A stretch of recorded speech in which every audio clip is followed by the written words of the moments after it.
Set up na tayo ng ating camp dito. Tingin ko magtatagal tayo dito kaya yung setup natin dito medyo all good. Ito yung paligid natin. Makikita nyo. Yan ang paligid natin. Yan. May mga nyug lang dito. Hindi ko alam ano bang risk kapag malapit ka sa mga tambak ng nyug. Ahas. Yun lang, no? Pero bago lang naman daw yan eh. Mukha naman. Diba? Oo. Papa yan, si Papi. Opo. Ano name? Ano tawag? Pipi. Oh! Yan si Papi ang nagpalaki kay Papa. Kwento-kwentuhan tayo ngayon dito. Napakala mama. Kanina nagaganyan-ganyan dyan. Kabit-kabit tayo doon ako nagkapintuhan kami ni Parinonoy. Uy! Uy! O, asan na yung paa mo na nag-practice ka? Ayan. Pero, opera na, may support lang para lang hindi Sabi ko, mga bata na tayo noon.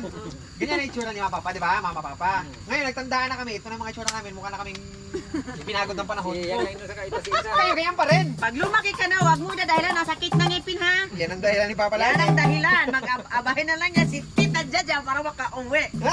Masakit ang ngipin pero mag-aba pa, di ba? Oo, mag-aba. Kayo wala mag-aral.